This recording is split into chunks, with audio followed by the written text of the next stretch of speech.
So to get us started in a good way, we are joined today by Thompson P. Roseanne Casimir and Squemipla Jeanette Jules. We'll turn things over to them, please. I'll start us off with the prayer and welcome and acknowledgement to our ancestral lands. So wapim kukstakuk to sawapim steen el sawapim ulus kuk. Tau kukpi kukstakuk to temich atlata stichen. Kukstakuk squamtusis kuk el chachwaide waselten kuk. Kukstakuk chachwaide stem and elia. Well mayaos. We are the Shuswap. Thank you for our language and our Shuswap territory. Creator, we thank you for the land and the good food. We thank you for our lives and all our relatives. We thank you for everything, forever and ever. I'd like to welcome each and every one of you into the ancestral lands of Tkamlupsum Uluk Atla Sawapim Uluk. And that is to the Kamloops land, to the Kamloops campfire, and to the Shopapim Nation. And I want to acknowledge our ancestors and all of those that are here today and all those that are yet unborn, and welcome each and every one of you into our ancestral lands. You reach jokes. Okay, Roseanne. Excellent. Well, why tip Cookby Roseanne Casimir West to come with the Schwabmak. Larum Poopsman and Nelia Tasik, and I'm very happy to be here with all of you. I'm deeply honored to be the elected chief for my community and also proud to have been elected for 9 years previously on council. I am currently on the ethics committee with UBCIC and very proud to have recently been acclaimed a board of director with the BCA-FN. I am committed to being the best that I can be and take a lot of honor, pride, respect, integrity in the advancing of my community's collective voices and creating and establishing positive relationships. It is with great pleasure to be here with all of you and join you in welcoming the Honorable Federal Minister of Justice, David Lametti. I want to thank the Honorable Lametti for meeting with the Schwetmuk leadership yesterday, as it is really important to have those roundtable discussions with local First Nations. And we were able to provide him an update on some of the affairs and files that we're currently working on. Some of our common themes yesterday included the doctrine of discovery and some of its negative impacts. We've also talked about Schwetmuk law and the Indian Act and how it is viewed as a racial document and destructive to us, as we want to be coexisting. We don't want to be subjects and we don't want to be wards of. We want government to government relationships, collaboration, inclusivity, joint decision-making platforms. Just some of the reflections I wanted to share is pre-COVID, we saw the changing landscapes and expanding jurisdictions, and we know that our collaboration in such considerations of investment, climate, and economic growth need to evolve from the community to the territory and to the nation level to all landscapes as part of the economic recovery plan, especially post-COVID. It is important that we use those as catalysts for greater self-reliance.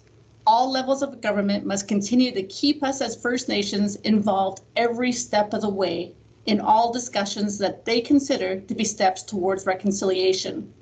As we know that as First Nations, we need to determine what reconciliation is and means for us to move forward. For us as First Nations is as defined in our respective oaths and within our custom and Schwetmuk laws through the wisdom and integrity of our oral histories, teachings, and stories that have been learned, lived, and passed down from our ancestors. I look at this highly educated audience and recognize each of you are on your academic paths and commend all of you who will be participating in this learning session to better educate and understand the fundamentals of truth and reconciliation and the calls to action. We can agree that a greater understanding of those issues common to us as First Nations must be understood and truly understand why the importance of those calls to actions and the steps and need for reconciliation. We all know that, as stated in the Truth and Reconciliation 2015, the theme has 10 main principles and 94 calls to action. So the first being is UNDRIP. So for us, the UNDRIP legislation is an important step for decolonization of the existing colonialism structures and laws. It also creates accountability and requires action plans. We also see it as a fundamental shift away from the consultation towards a more consent-based decision-making process. This legislation is a real step towards the meaningful recognition and protection of the rights of Indigenous peoples. We are in an exciting time with steps that are in place towards reconciliation, but there's still a long way to go. But progress is evolving, and today is an example of that. The future is jurisdiction or consent, and we know that the government has been stating that they are working in respectful and meaningful steps towards it. So we need to be clear and concise what reconciliation is for us and how it'll be achieved. The TRC, for us at TTS, I'll share with you an example of one of our situations is with the Day Scholars class action. It is called the Gottfredson class action. It is a class action that is brought for the people who attended Indian residential schools, but who do not live there. We have jointly filed with 2 other First Nations and represent 105 First Nations across Canada. The Day Scholars was certified as a class action back in 2015. We are now looking at the end of 2020. A fact that Canada must understand is that survivors are dying. Those that have passed will not see or get to reconciliation or resolution. The Day Scholars and the bands were excluded from the IRS settlement agreement, and the class action seeks to right that injustice by including the excluded to achieve true reconciliation. We know this is an opportunity for the government to help us reclaim what has been lost. The tangible opportunity to begin the long overdue process of healing and include the excluded. We know that settlement of this case by the government will show the seriousness of reconciliation. It will help reset the relationship between the Crown and Indigenous peoples of Canada. We all must want to act as ambassadors for the greater public interest by promoting awareness within every level of government, First Nations, municipal, provincial, and federal, and build on better communication and build on better relationships and building on shared values. Thank you for being a part of the opening remarks and welcoming the Minister, Federal Minister, and all of you.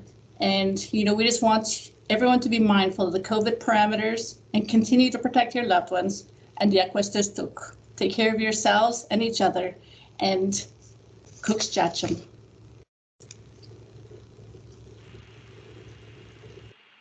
Cooks Jachum, Kukpi Roseanne Casimir, and Swamipla Jeanette Jules. We really appreciate your welcome today. It's a good day in Squatmapulu.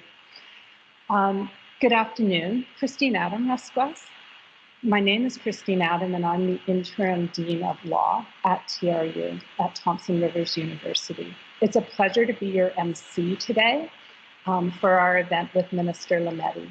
And we welcome the many students that are joining us today, along with faculty members and colleagues from TRU, and in fact, our incoming Dean, Dr. Dalian Millard, who's joining us from Johannesburg, South Africa, I think quite early in the morning.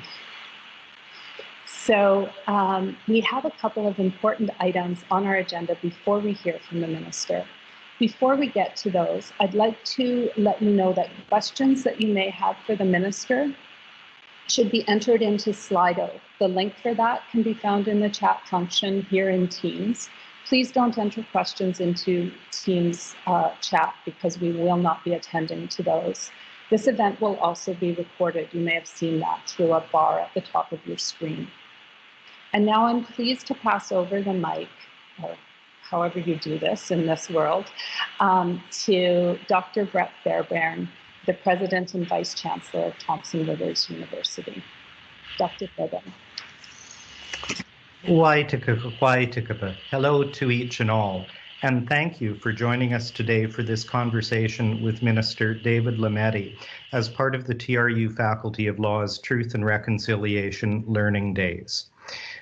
I want to thank Cookpee Roseanne Casimir and Tukwamipla Jeanette Jules for welcoming us to these lands and for framing the conversation that is to come. And I also want to acknowledge all Secwepemc chiefs and leaders who are with us today. We are very grateful for your presence. Thompson Rivers University campuses are located on the unceded lands of Tk'emlúps to Secwepemc for our Kamloops campus and of the Taachulch for our Williams Lake campus, both of those within Secwepemc, the land of the Secwepemc people. And I note that TRU also serves the peoples of surrounding regions, including the Statliam, the Inglakatmach, the Tsilkotin, the Nuhak, the Daketh, as well as Métis communities within these territories. Minister, thank you for taking the time to connect today with TRU students. I'd like to take a moment to express appreciation to Dean Christine Adam for her leadership, including opportunities such as today. I note that one of TRU's alumni, Phyllis Webstad, was the inspiration for Orange Shirt Day, which we recently observed, and it marks the history of Indigenous children being taken from their homes to residential schools. TRU is humbled to honor that annual event that creates an opportunity for meaningful conversations about the legacy of residential schools. As an institution on these lands, we take our role in reconciliation and in the reconciliation journey very seriously. Truth and reconciliation begins with truth, and I note that the peoples of these lands have spoken the truth from the beginning. And they did so in 1910 in the memorial to Sir Wilfrid Laurier, and they did so a few years ago in the work of the Truth and Reconciliation Commission. Canadian institutions such as governments, the legal system, universities, and TRU have been very slow to respond to truth, and we're only at the beginning of that journey.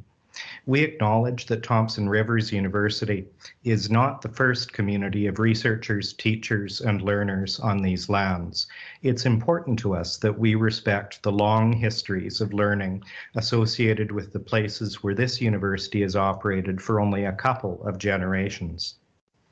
In pursuit of truth and reconciliation, TRU has taken a number of steps that I'd like to mention.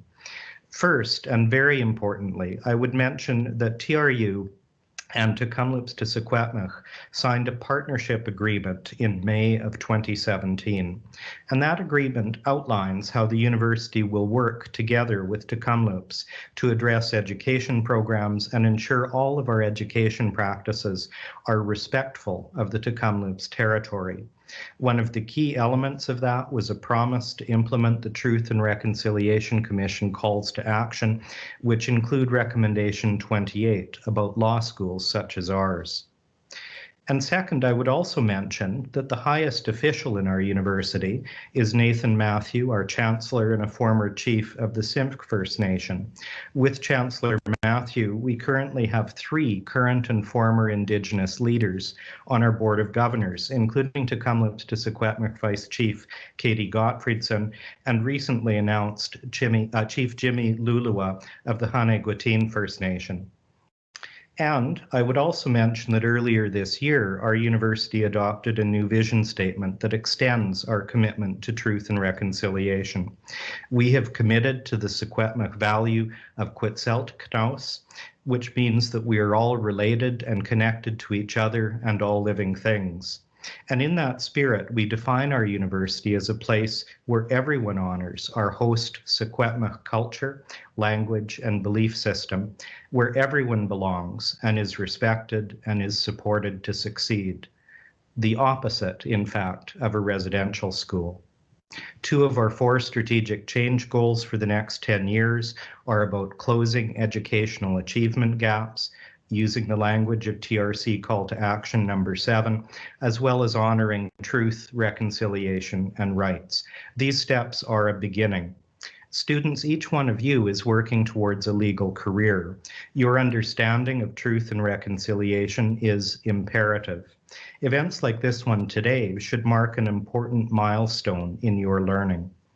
Our work along the road to reconciliation and rights will take time and effort by you and by all of our faculty and staff.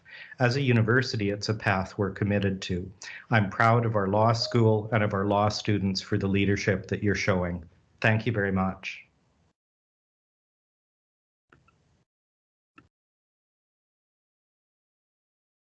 Thank you, Dr. Fairbairn.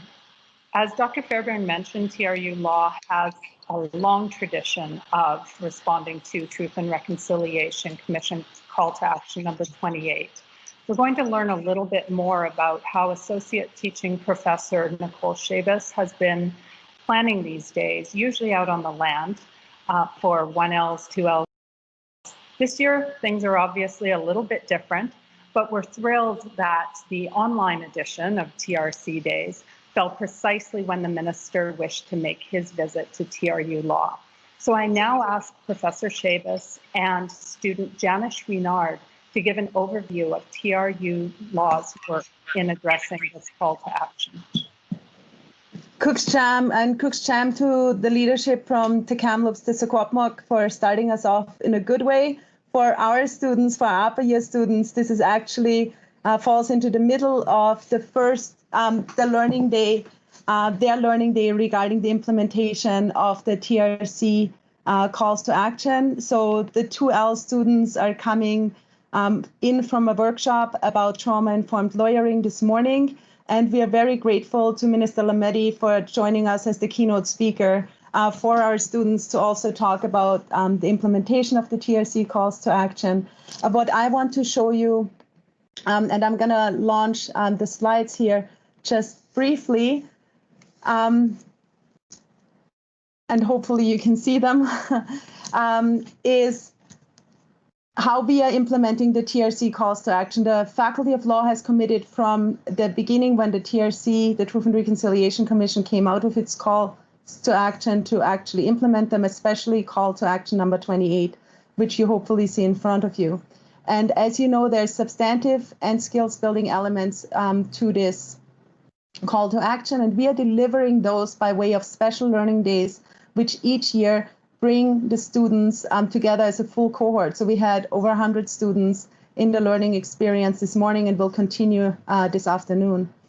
And for the 1L students, what we do in order to address the first substantive element, the history and legacy of residential schools, we have been very lucky to continue to partner with Te Kamloops to Secwepemc under the agreement they also have with TRU to bring all our first-year students to the former Kamloops Indian Residential School, where they learn in the very place about the impacts of residential school. Next to me is Elder Mike Arnouz, who has accompanied our students as an elder in residence of TRU in all those learning days.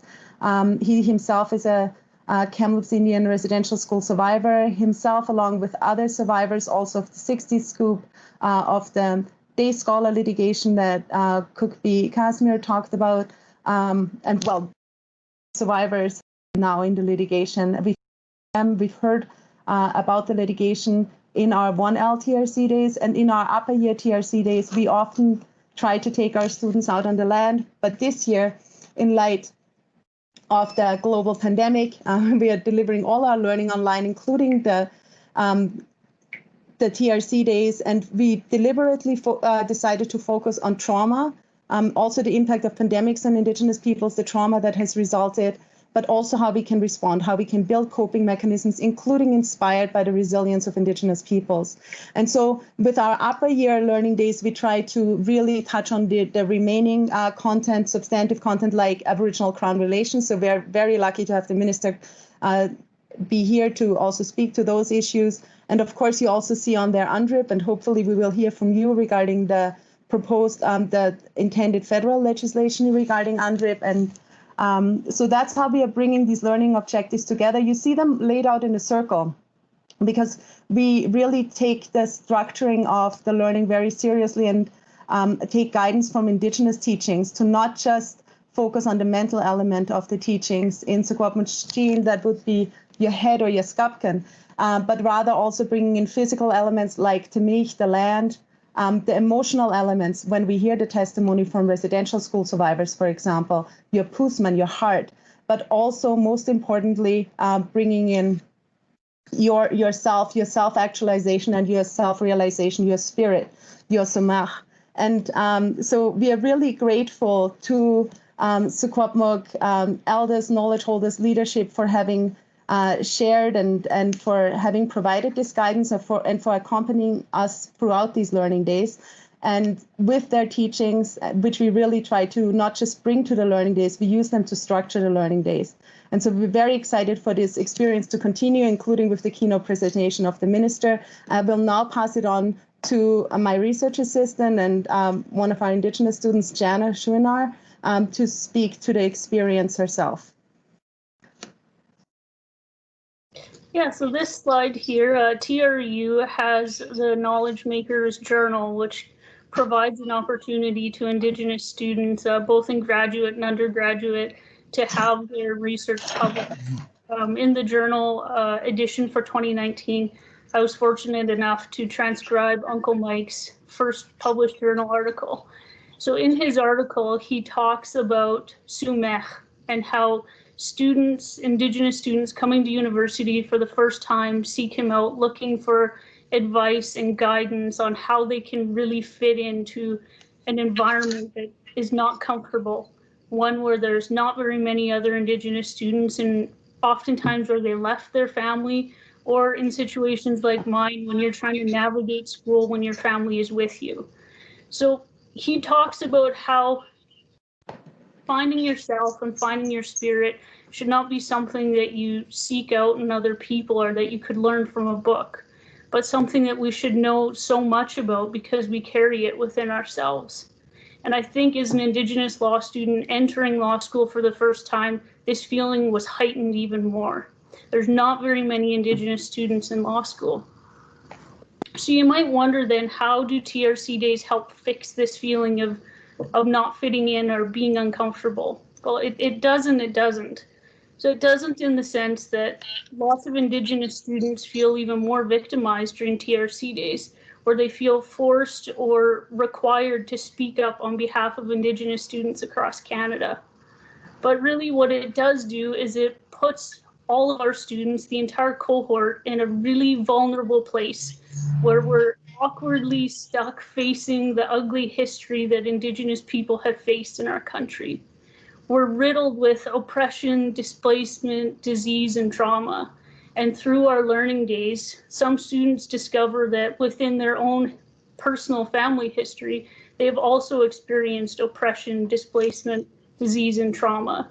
And through having a debrief session and through our peer-to-peer learning groups, we're able to come together and in a really unique way where everyone feels vulnerable and we're able to identify and search out our sumech and reach self-actualization together.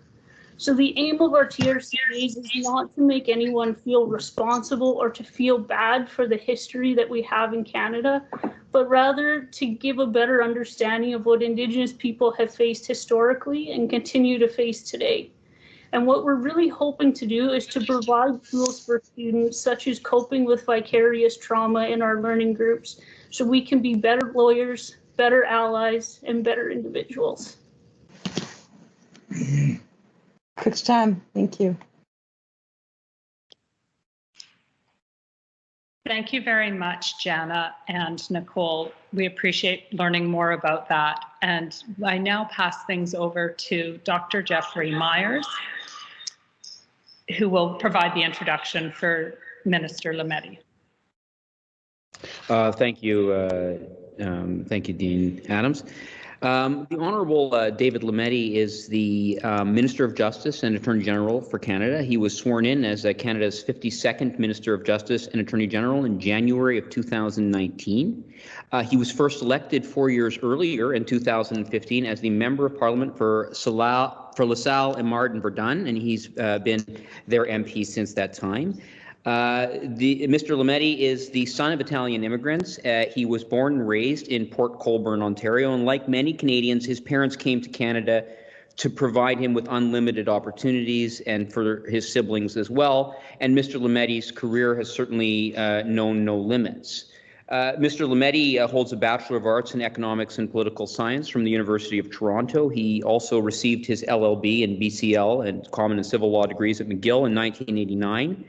And then went on to clerk for the Supreme Court of Canada Justice Corey, and then completed his LLM, his Master's of Laws at Yale University in New Haven, Connecticut, and then his Doctor of Philosophy degree in law at Exeter College in Oxford. And before entering politics, Minister Lametti was a professor of law at McGill University for nearly 2 decades.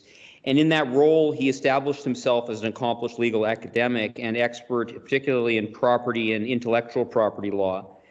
During his time teaching at McGill, he co-founded the Center for Intellectual Property Policy and would eventually also act as Associate Dean for the faculty. Mr. Lametti lives in Montreal, Quebec, with his partner, McGill Law Professor Geneviève Sommier, and I believe that they have 3 adult children. I'm sure the minister will correct me if I'm wrong about that. But on a personal note, Minister Lametti taught at McGill when I was a law student there in the early 2000s, and I was a research assistant and student of his partner, Professor Geneviève Sommier. And full disclosure, Professor Sommier has been a steadfast friend and mentor to me now for over 2 decades. And although I never had the fortune to be in Mr. Lametti's class, I remember Professor Lametti when he straightened my tie, as he did many others on the day they were to walk out on the dais and receive their diploma. And today, Minister Lametti is the Attorney General of Canada, and he's our honoured guest. But we welcome him here. But we welcome him here for a reason, and that reason has everything to do with the awesome responsibility which he and his government have in connection with the findings of the Truth and Reconciliation Commission. I note in particular that in his ministerial mandate letter from the Prime Minister wrote to Minister Lametti, quote, "There remains no more important relationship to me and to Canada than the one with Indigenous people. We made significant progress in our last mandate on supporting self-determination, improving service delivery, and advancing reconciliation. I am directing every single minister to determine what they specific portfolio to accelerate and build on the progress we have made with First Nations, Inuit, and Métis peoples. We have asked you today here, Minister, to work with us and our faculty and our community toward achieving this mandate.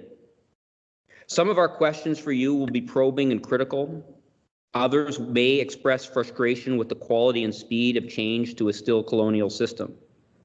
We thank you in advance for being with us and for being ready to take our questions in the spirit which they are intended.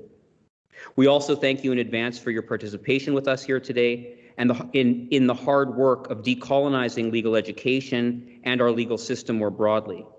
We anticipate a robust exchange and some deep learning. So without further ado, I would like to introduce you to our esteemed guests and recovering law professor, the Honourable Federal Minister of Justice and Attorney General David Lametti. Thank you very much, Jeffrey, for that introduction. Your tie is just fine today, so I think you're okay. Hello, bonjour, Waitik. Thank you to Kwanipa Jeanette Jules for your opening prayer and getting us started in a good way. Thank you, Kukpi Roseanne Casimir. We began our discussions yesterday, and you have my commitment to keep moving forward in good faith. Thank you, Acting Dean Adam. Thank you, Dean Millard, as you come into this. You're sitting in Johannesburg. I should mention, I always mention how important mentoring is to everybody that I speak to, and I want to remember one of my mentors, the late Andre van der Walt, who was the South African property law chair and a great reformer who tried in the post-apartheid world to push for property reform and equitable property reform in South Africa. And I miss Andre greatly. He was taken from us too young. Dr. Fairbairn, thank you for your words. Nicole Shabas, Jana Chouinard, you represent the future, and I hope that all of the mission of what TRU is doing will push all of us to a better place, which is fairer and more just, and leads us along the path. Your leadership is necessary along the path of reconciliation. So I thank you and look particularly towards Jana Chouinard and your generation because you need to push us. Greetings from my, which sits on the traditional territory of the Algonquin people. As most of you are studying remotely, I know that some of you are on the territory of the Tisquepic peoples, but many of you are not. You are on other traditional Indigenous territories, so I would ask you to reflect on the lands upon which you are currently located. I'm delighted to be speaking to you, the students of the Thompson River University Faculty of Law. Welcome to an academic year like no other. Most of you are taking your courses exclusively online. That's not something I experienced as a student, and thankfully it's not something I had to set up as a professor. But the fact that I am speaking to you on a live stream instead of in person tells you how much COVID-19 has changed our lives. I suspect some of you are missing some of that new school year excitement. I certainly lived off of that as a professor. It recharged my batteries every September, and I still think of September as the new year. On the other hand, I'm not recommending this, but you can wear a bathrobe and slippers to class, and chances are nobody's going to notice. For the record, I'm wearing a full suit and tie, so please don't please don't on that one. On a more serious note, people choose to study law for many reasons. For me, the constitutional debates of the early 1980s played a big role when I was an undergraduate student in pointing me towards a legal education. Back then, students and professors were debating fundamental truths about how we govern ourselves and how we balance rights and responsibilities. So it was an exciting time. But you could argue that there were things missing which we, in the discussion that we're having today, are trying to rectify. You will graduate into a vastly different world than I did. But when I look around today, I see echoes of the debates that I witnessed as a young man. Notre pays traverse non seulement une pandémie, mais également des changements sociaux majeurs. Au Canada et ailleurs, les citoyens réclament avec raison et urgence des changements pour lutter contre le racisme systémique dans notre système de justice et dans l'ensemble de notre société. Nous devons écouter et agir. Ce moment précis façonnera vos idées de justice, d'égalité et d'équité. For millions of people in our country and around the globe, the pandemic has added overwhelming obstacles to those who already must deal with barriers. Those facing low incomes, underemployment, intimate partner violence, discrimination, and other challenges have felt the full brunt of this health, social, and economic crisis. This trauma echoes in every region of the country, particularly in remote and Indigenous communities. Our government has brought forward a variety of important measures to blunt the effects of the pandemic, to ensure people can put food on the table and keep a roof over their head. But in many respects, the pandemic has only served to highlight what we already knew. So I want to focus on two issues which are critical to our government and to me personally: reconciliation and diversity. As with all of my speeches, I began today with an acknowledgement of the Indigenous territory on which my office is located here in Ottawa. If I'm in Montreal, I situated on the unceded lands of the Haudenosaunee. That greeting is more than words. it's a reminder to me and to you and to everyone that we are on a journey to heal and strengthen relationships between Indigenous and non-Indigenous peoples in this country. I applaud that TRU is fully engaged on this journey. I applaud your university's efforts to build strong connections between its campus and students, and the Secwepemc Nation, the Indigenous peoples of the traditional Tk'emlúps to Secwepemc and their territory. This Indigenous focus extends well into the Faculty of Law. Your studies include a wide scope of Indigenous legal issues and perspective on justice, and days like today. This knowledge will give you a firm footing in your future work, and it will also help the cause of reconciliation. Reconciliation is certainly part of everything I'm talking about today. Fairness and equity, diversity, systemic racism. These all form either promoting fairness and equity or fighting against systemic racism and promoting diversity. These all form a critical part of our efforts to build new relationships between Indigenous and non-Indigenous peoples and address the historic trauma caused by our country's legacy of colonialism. In the recent speech from the throne, we reconfirmed our focus on reconciliation as a fundamental part of our plan to build a better, stronger, and more connected Canada. This includes reforms to criminal law and the administration of justice. Notamment, nous collaborons avec nos partenaires des relations courantes autochtones et des affaires du Nord pour négocier des ententes sur l'administration de la justice avec certain nombre de collectivités autochtones. Ces ententes répondent directement à l'appel d'Action 42, la Commission de vérité et réconciliation pour les gouvernements fédéraux, provinciaux et territoriaux, et mettent en œuvre les systèmes de justice autochtones. Il s'agit d'une fonction essentielle de l'autonomie gouvernementale. Le contrôle de l'administration justice est un moyen pour les groupes autochtones de développer leur capacité de changement durable et transformationnel. Work also continues with our partners at Public Safety Canada to respond to justice system related calls for justice in the final report of the National Inquiry on Missing and Murdered Indigenous Women and Girls. We are engaged with Indigenous partners and experts through the governance framework established by my colleague, Minister Carolyn Bennett, to co-develop the National Action Plan. All this work is being done within the broader human rights framework of the United Nations Declaration on the Rights of Indigenous Peoples and the Canadian Charter.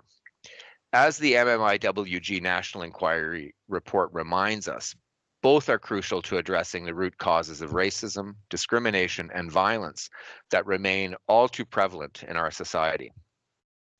That brings me to a significant element of our journey of reconciliation, and one that falls squarely in my mandate, our commitment to implementing the UN Declaration. When the Declaration was adopted by the United Nations in 2007, it was a significant moment in human history. I would also say it's a significant moment in the history of Indigenous peoples in this territory because of the leadership of people like Sackage Henderson and Willie Littlechild, who had a direct hand in shaping that declaration. Our government has fully endorsed the declaration without qualification and is committed to its implementation. Certainly, the pandemic took us off our expected timelines over the past several months, but we have never lost sight of our goal of introducing the legislation this year.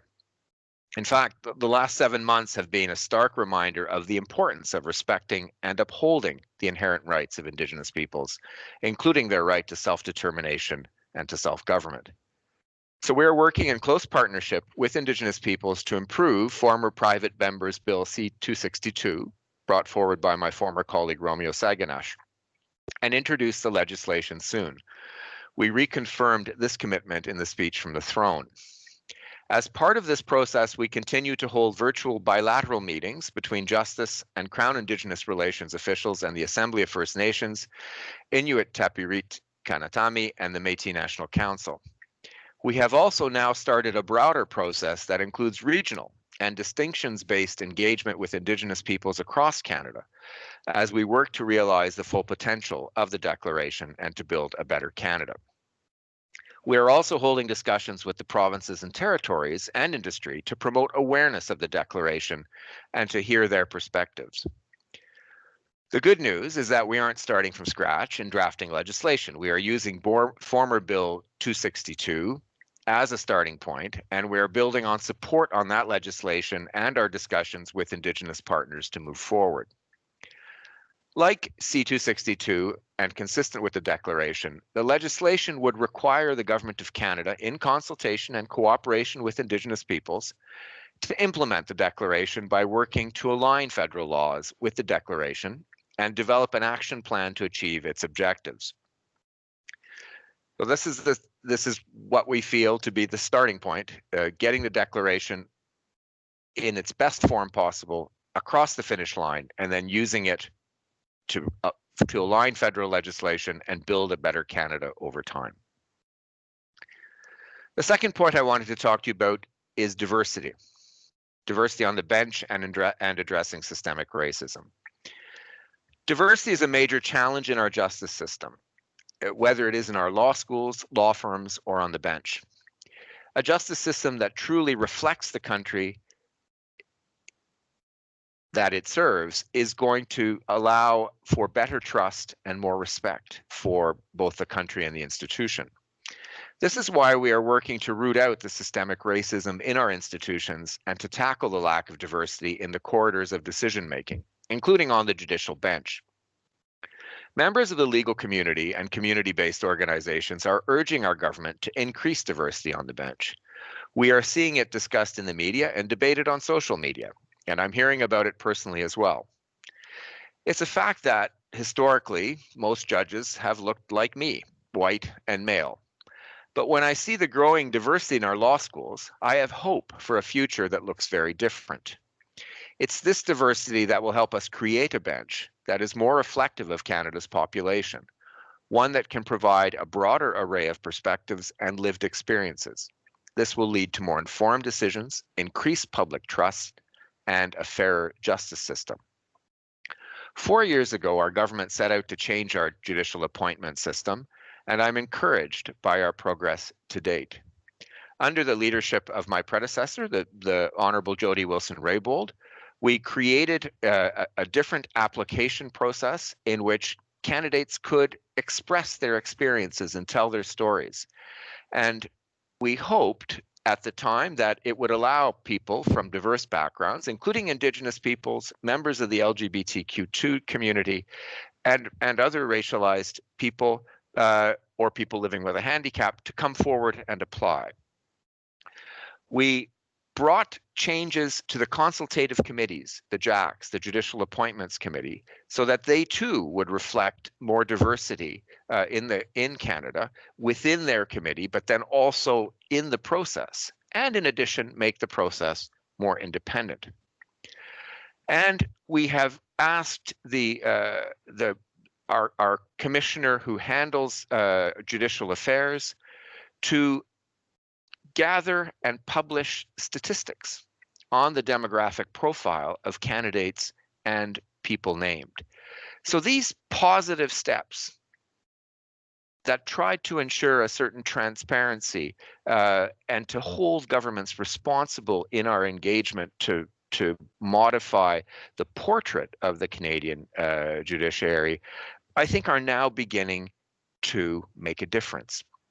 Since November 2015, our government has made over 400 judicial appointments since the beginning of the current, and since the beginning of my current mandate, so in 2019, nearly 2/3 of all the judges appointed are women, 1/4 are visible minorities, close to 10% from the LGBTQ2 community, and 3% Indigenous.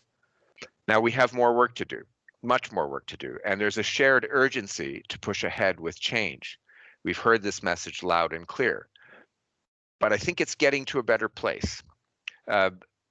We recently hosted a judicial diversity forum in English. We will do another one in French, and I will do others once again with specific parts of the Canadian legal community, including organized with the Indigenous Bar Association and other groups. To ensure a truly diverse justice system, we need candidates from diverse backgrounds to apply. And before that, we need to make sure that our law schools are inclusive and welcoming to diverse students. Many examples of great law schools across Canada doing just that, including here at Thompson Rivers, encouraging diversity and providing environments that are conducive to success.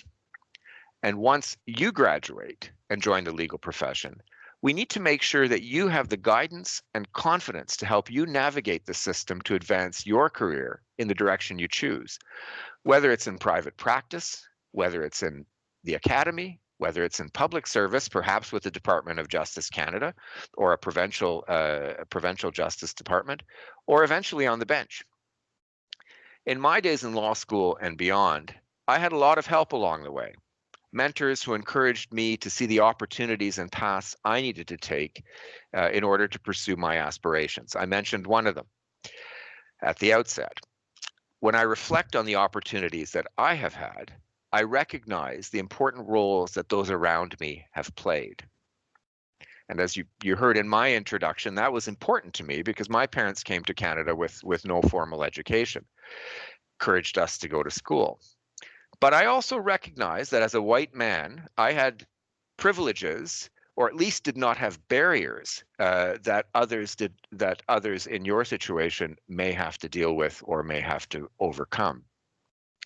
So I know that obstacles, invisible and visible, still exist, and that opportunities continue to be different depending on who you are. And I suspect some of you are facing these obstacles every day. But I want you to know, and I hope to be optimistic that things are changing and can change. You are in a place of real opportunity. The door is opening, and I encourage you to keep pushing it further. As a society, as a legal community, we are actively working to change the legal culture and root out the systemic racism from our justice system. Together, our efforts will help build a brighter future and a better Canada for present and future generations. The issues I've been highlighting speak to a fundamental truth. When people come up against barriers to justice, they can lead to a loss of trust in the very institutions that are meant to serve them and to uphold their rights and freedoms. So your institution is playing a part in breaking down those barriers. TRU law is a signatory of the Access to Justice BC Triple Aim. This is an excellent initiative that will further the objective of providing all BC residents with fair and equal access to their justice system. Legal aid is another important pillar of a strong justice system and critical to ensuring that justice is fair and effective. And I know that Thompson Rivers has an active and growing pro bono Students Canada chapter, something that I always encouraged as a professor, and I imagine some of you listening today are part of that. So I'm always impressed at the scope of this organization's work, and I've always been impressed over 20 years of teaching with the passion that students bring to the task, and those students who get involved and are determined to make a difference for those who need it most. So our government remains resolved in attacking the prejudices caused by our colonial past. That's what is I think the animating spirit of my comments today, is to try to eliminate these obstacles to justice, try to build confidence, and see that persons and diverse collectivities across Canada get the support and the resources that they need in order to succeed. We have to ensure that our justice system is just for all of us. For members of collectivities and communities that have been traditionally underrepresented, that situation can be frustrating, and change can seem to come too slowly or can seem to be too far in the future. So we have to work harder every day to eliminate the obstacles that exist both structurally and on a day-to-day basis. And we need to think and do things differently. This is an important moment. We saw during the pandemic and through the actions of Black, Indigenous, and racialized people in Canada and their allies over the last several months. And so we can't slow down.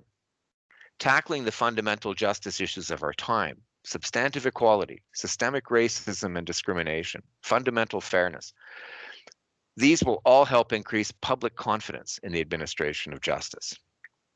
The good news for you, as the next generation of legal professionals, is that there is now momentum to help make meaningful and lasting changes to our justice system, and by extension to our entire society. I spent 2 decades as a law professor at McGill before turning to politics. And the professor in me can't help but leave you with an assignment, or perhaps more of a challenge. And it's this: embrace the moment. Your time in law school is one of endless opportunities. Today's world has, yes, experienced many dark moments, but you are in a privileged position to add light. Find ways, each and every one of you, to contribute to a better society. Be bold. Speak out against inequality, injustice, racism. And don't wait until you graduate.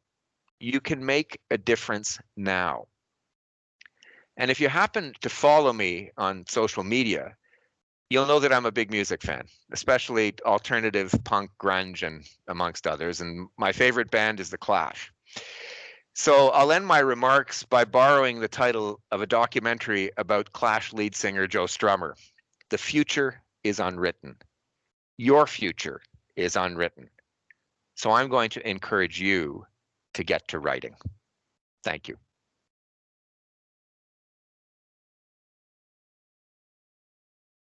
Okay, can everybody hear me? I just wanted to thank the minister for his remarks. Thank you, Minister. Those were very, very enlightening remarks, and we thank you so much for them. We only have a little bit of time left. Our office indicates that you're able to give us another 10. Your office indicates, I think, you're able to give us another 10 minutes or so. Perfect. So ideally, I think what I'd like to do is I'd like to open up and invite the students first to go into their Slido platform and to start typing in some questions that they might like to ask you, and I will convey those questions. There's already a question. Okay, so, okay. Okay, so this is from one of our students, and I'll let I don't know if the students want to be identified. So until I know that, I'll leave them to be anonymous. But this student writes in her question, she says, "I believe in diversity in both thought and identity. How can we better embrace diversity and thought among those who share, among those that share an identity?" Well, that's a good question. That's a hard question, and I guess it's beyond my level of expertise in many ways. So I can only share with my experience, which is being open-minded in sharing and conversing with other people. Being open-minded to ideas, never believing that there's only one way to see something, and never believing that the only way to see something is your way to see something. So in a sense, it's an attitude, and then being open to the conversation itself. And I think that's true both within people who share one's identity, and then moving across people whose experiences, or communities whose experiences, are vastly different. And I guess there can be a bit of schizophrenia there, in the sense that sometimes I used to joke, and again, this is my own upbringing, but I grew up in a fairly traditional Catholic family and went to Catholic schools, and so the conversations that I would have with my Catholic friends would sometimes be a little different than when I was younger than conversations I would have with people who didn't share that worldview. And in trying to be open, and in trying to think things through on my own and learn on my own, eventually all of it evolved, and I'm in a very different place, personally. So I think the answer is to be open in terms of attitude, and be open in terms of conversation, and never believe that you have the whole story. Well, thank you for that. I mean, I think it's interesting to think about, you as being a law student and in your formative years having a kind of traditional upbringing and then sort of revisiting some of your own beliefs and views in light of, the intellectual experience you had there. I'm sure that resonates for students. Another question that came up here from an anonymous student, which I think is a powerful question, which a lot of students are probably curious about, but it also has a technical dimension which will please the law professor in you. And that question is, how is the development of the federal UNDRIP bill, how has it been influenced by the approach in BC to the DRIPA legislation? And how have you been influenced, so really, by the approach in the province of BC in particular? And will the federal bill, the secondary question here is, will the federal bill require federal legislation to actually comply with UNDRIP? I think the BC legislation is there as a really good model, and also the level of collaboration that existed between Indigenous peoples in British Columbia, and as you all know, BC is a complex place, between Indigenous peoples in British Columbia and the government, and also industry, and I think it helped not just to be a model, but it also helped alleviate a lot of fears that exist, I think, unjustifiably, or perhaps because it's not because UNDRIP is not well understood in certain non-Indigenous circles. So that's been helpful, and it serves as a model. The Canadian context is different. Just think of size and scope and the different Indigenous communities, different nations. Some have treaties, some do not have treaties. Some have recognized have rights recognized like by the courts, like the Chilcotin. And so the situation, some are not under the Indian Act, such as the James Bay Cree. So it is in many ways a larger and more complex problem. So I'm not sure that we'll be able to do it exactly the way it was done in BC, but yet BC and its implementation of UNDRIP remains a really good model. Again, the key is dialogue, and we move forward in dialogue. Finally, it is part of the declaration that we will need to bring federal law in harmony with that's part of the declaration. And we see the declaration as a starting point of a process in which we continually bring federal legislation, any new legislation, but then also we bring the older existing federal legislation in line with it.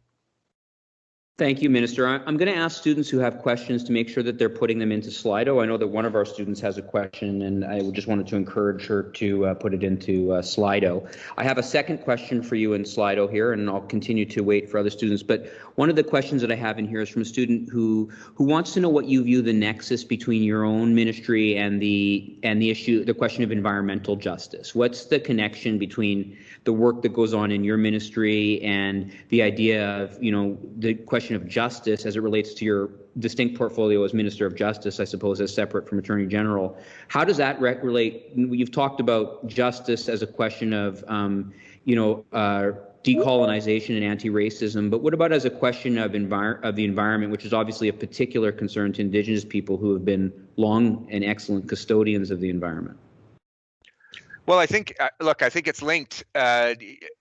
You'll recall, Jeffrey, that a lot of my work on the property side was about the obligations and relationships and responsibilities that owners had even under a Western paradigm, which was, in a sense, trying to push Western property ownership to a more open-ended and stewardship model, which certainly has existed since the beginning of time in the Indigenous relationship to resources and lands. And so I'm a fully committed environmentalist, and I do believe it is part of a more holistic view of justice, if you will, that you have to think about your community, you have to think about your environment, and it all has to be interrelated. Again, this is not unfamiliar to